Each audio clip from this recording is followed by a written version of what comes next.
Ladies and gentlemen, this is TVP World. I'm your host, Benjamin Lee, and welcome aboard the Eastern Express. On this episode, we're focusing on Belarus, namely the country's leader, Alexander Lukashenko. He's intensified his anti-Poland rhetoric following the outcome of the sham presidential election in Belarus, which was unapologetically rigged by Minsk, allowing Lukashenko to hold on to the office for president for a seventh term. The Belarusian president continues his pattern of portraying Warsaw as a destabilizing force in the region, following in the footsteps of Kremlin propaganda. Let's take a look at our latest report to find out more. Alexander Lukashenko's grip on Belarus has tightened with the recent presidential elections. In power for more than 3 decades, the Belarusian dictator has continuously drawn his country closer to Russia. This geopolitical decision has borne consequences in the wake of Russia's invasion of Ukraine. Belarus has been sanctioned by Kyiv's Western allies and partners. The impact of these sanctions has been felt by ordinary people and the elite alike. So it is no wonder that Lukashenko has been drumming up a narrative about Western designs for Eastern Europe. Over the last couple of years, he has claimed that NATO, through Poland, wants parts of Ukraine. They want to tear off Western Ukraine and this Western piece of Ukraine under the guise of being accepted into NATO, so that the population buys it. They want to chop off Western Ukraine and attach it to Poland. Experts believe that this narrative by Lukashenko serves Moscow's purpose of depicting Warsaw as a provocateur who could draw NATO into a war with Russia. At the same time, Belarus has been developing military cooperation with Russia to unprecedented levels.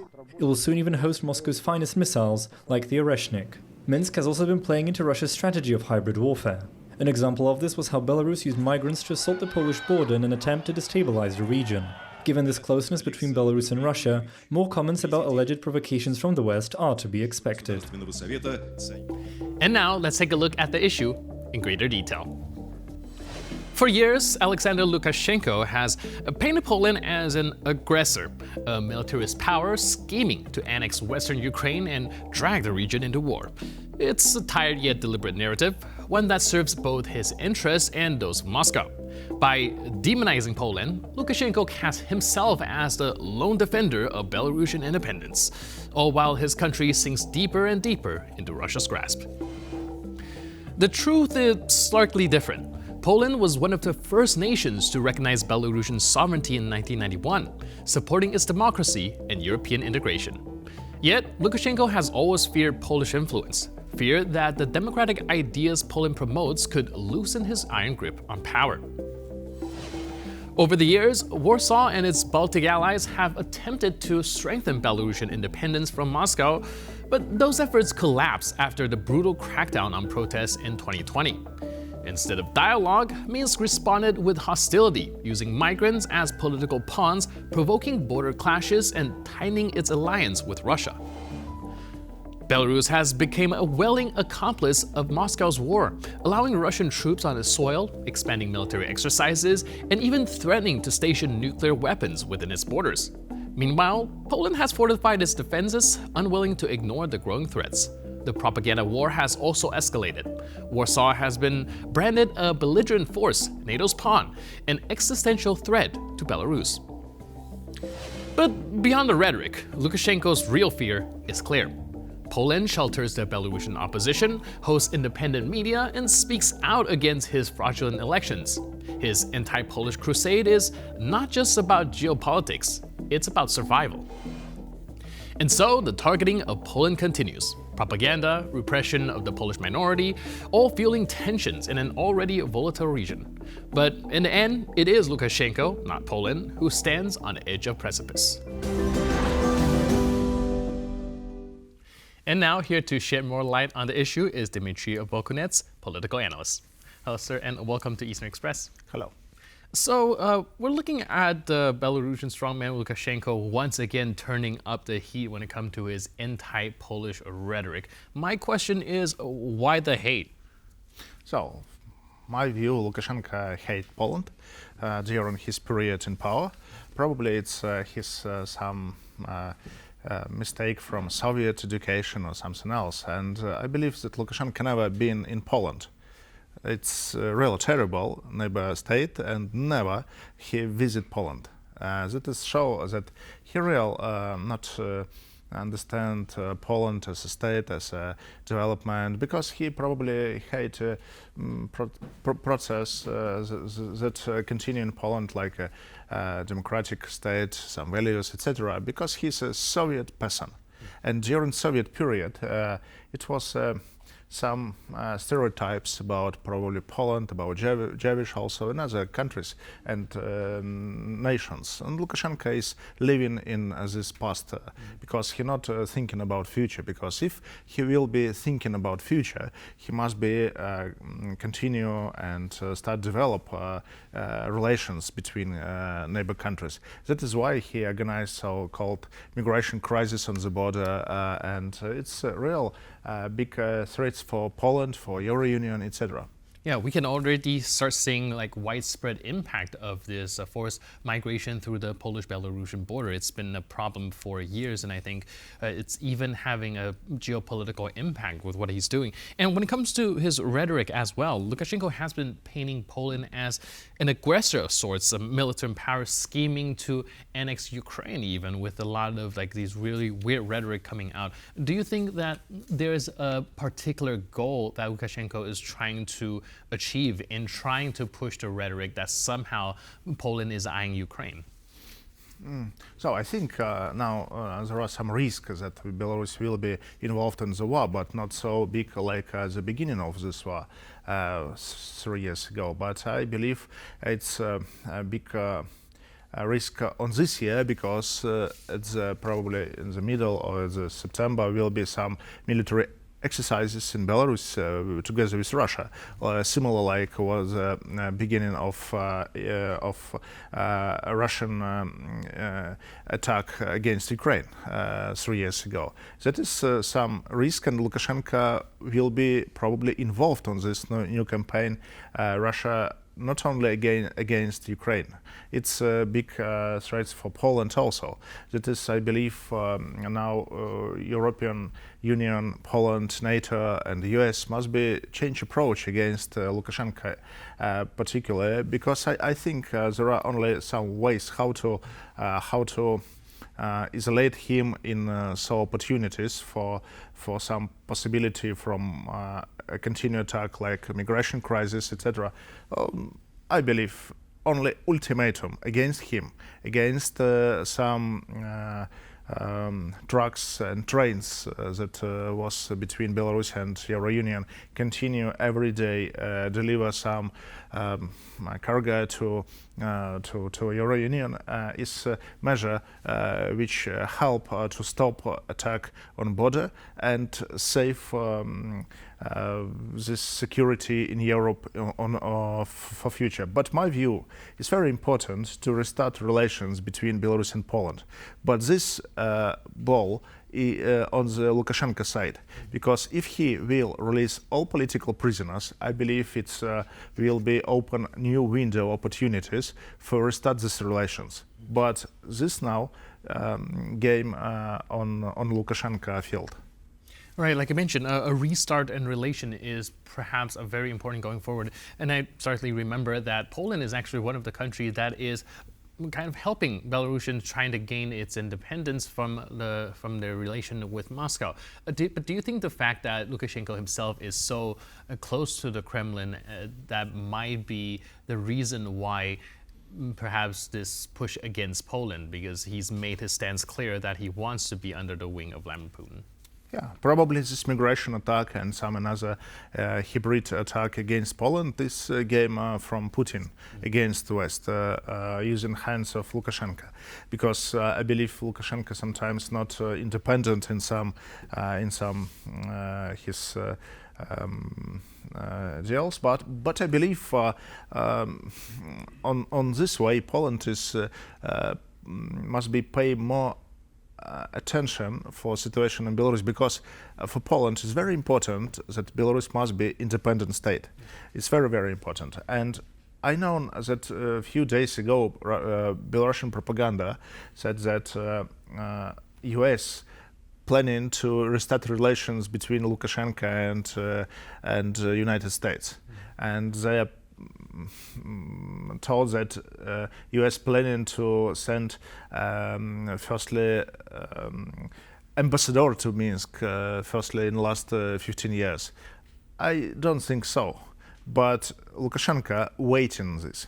He waiting restart relations. And I believe it's possible, but firstly, he must be release political prisoners, stop repression, stop migration crisis. It's very important for independence of Belarus like a state, because in other way, Russia will continue to develop influence in Belarus to more and more influence of Russia in military, economy, culture, etc. will be increase, and this is very dangerous for Poland, for Lithuania, for Latvia, Ukraine, etc. That is why I believe in total Western countries must be change approach, create a ad hoc working group for try to resolve this political crisis in Belarus. It's very, very important. Like I mentioned, it is very crucial for the West to come together, especially for the Baltic countries, to see independent Belarus. But at the same time, you also mentioned earlier that it does probably require some international isolation to kind of put Lukashenko into his place. But do you think that these two goals might come contradictory, as if we overly isolate Lukashenko and Belarus, that might drive him more to the arms of Russia? Yes, if Belarus will continue isolated, or some sanctions against Belarus will continue increase, yes, it's help for Putin to just increase his influence in Belarus, do it in economy. During last 4 years, economy influence of Russia in Belarus increased in very big, I think, situation now for dangerous for Belarus independence, because Belarus now have an opportunity using Baltic ports in Baltic Sea, and not a possibility to export some products for Euro Union, for other countries, and that is why Putin continue to increase influence. It's his probably strategy for restart Soviet Union in Belarus also, because after some problems Putin in Ukraine, he will be try to use Belarus like so country for involved or just occupy in some spheres and continue to develop so-called relations between Belarus and Russia. It's dangerous. Another way, I believe, only strong measures, particularly against Lukashenko, is way how to stop repressions, how to release political prisoners. It's very, very important. It's very important for security for Ukraine to stop this war, because Belarus play a very important role, because Ukraine must be a safe border for line 1,000 kilometers from the south of Ukraine, from the north of Ukraine, sorry, and that is why very, very important to real change approach. Not continue to trade between Lukashenko and the Euro Union and close eyes that situation, some changes in Belarus. No, nothing changes. And I believe leaders of European Union must be sent very strong message for Lukashenko, very strong message. If not release political prisoners, stop all trade between Belarus and the Euro Union for 1 week. And believe me, he will release all political prisoners for 1 week. Right, like I mentioned, perhaps the reliance on these trade is going to be the key that opens up Belarus. But at this point, do you think that there's any incentive on Lukashenko's side to even garner any favorability in the West any longer? Or do you think that perhaps releasing the prisoners, open up its country for a real sort of democracy is actually more of a challenge to his power and his regime, thus making him very reluctant to even cooperate an ounce with the West?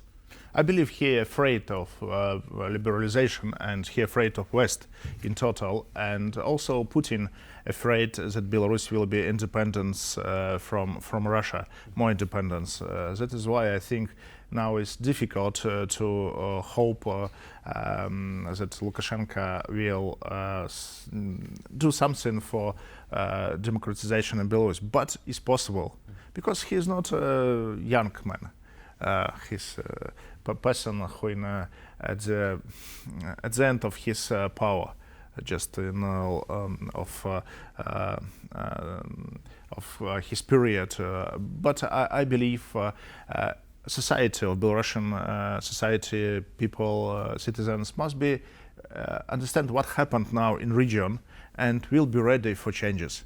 That is why it's very important to develop independent media, bloggers, some media influence and some business influence for changes situation in Belarus in near future. I hope some reforms in Belarus will be, but now it's very, very important to ask Lukashenko using some channels, diplomatic channels or public, not public, like religion, probably authorities, ask him release political prisoners. It's very important, like humanitarian track. And I hope it's also probably will just little help for Lukashenko to save his independence and his life, because he's now in a difficult situation. Russia will continue to press him, and he will be more depends from Russia and from China. And is also, I believe, not the way which Belarusians wanna in future. Right, that actually makes a lot of sense. Even though we are talking about a country who is already super dependent on Russia, I don't think it is in their interest as well to have their entire country tied to the Kremlin. Do you think, unfortunately, this would be the case going forward? Or, like you mentioned, Lukashenko is getting up there in age. Is there a possibility where the political sphere shifts in one way or another if someone else steps in, take power, or do you think it's going to just be passed down? I think he will be in power during his life. It was he showed that just a few weeks ago that he is not planning to just left his position. But I believe Kremlin also just waiting then something will be happened in Belarus, like Lukashenko died or something else.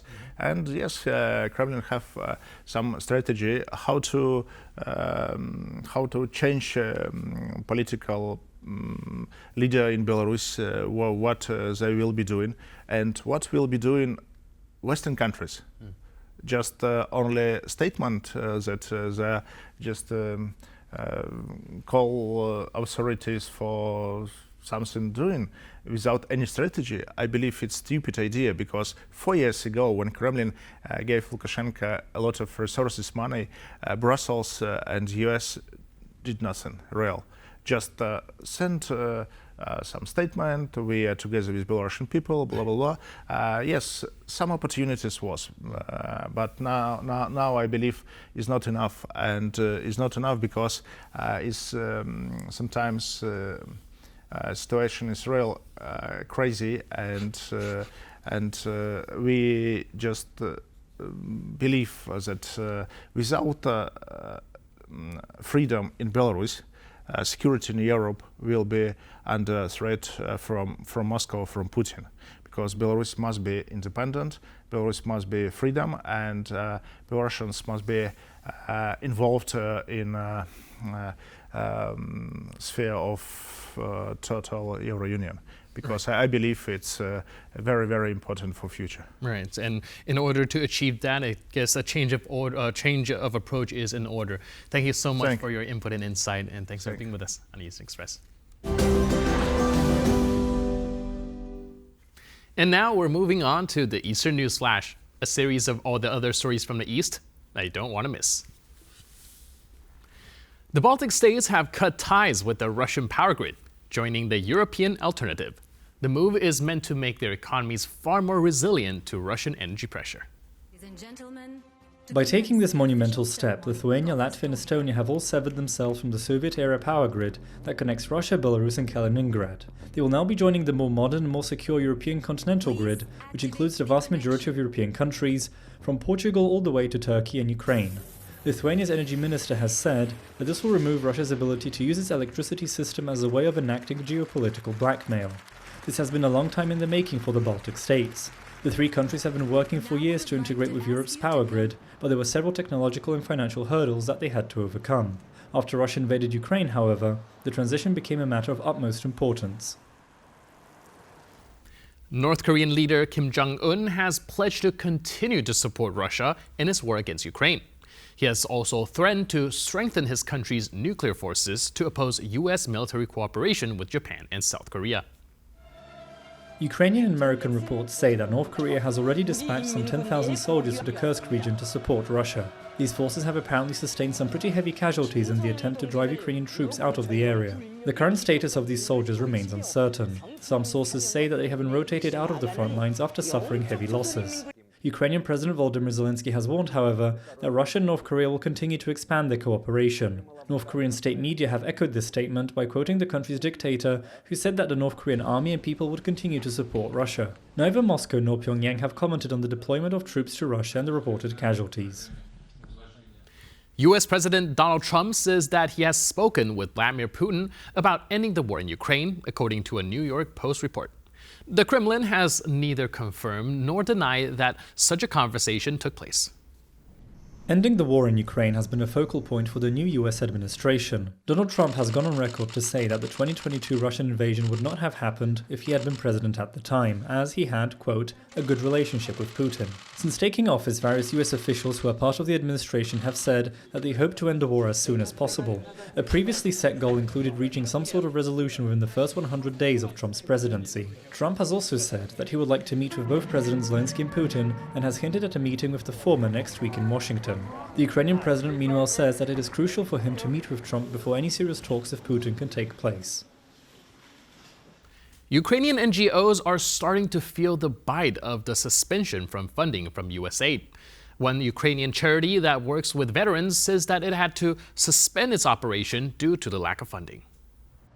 All across Ukraine, many non-profit groups and even businesses are struggling to make ends meet as their financial income has been severed. Some have been looking into alternative sources of funding from the European Union, but any sort of deal will take time to work out. The Trump administration suspended the operation of US aid in January for a period of 90 days. The reason for this was to reportedly ensure that the money is being spent on projects and operations that are in line with the new administration's policy. The new US administration has been critical of several US aid programs, calling them inefficient and misaligned with US interests. USAID is the main government agency which is responsible for handling civilian foreign aid and various forms of development assistance. It operates in over 100 countries and distributes foreign aid worth billions of dollars per year. And that's all for this episode of Eastern Express. But for more news, update, and commentary, please stay tuned to TVP World.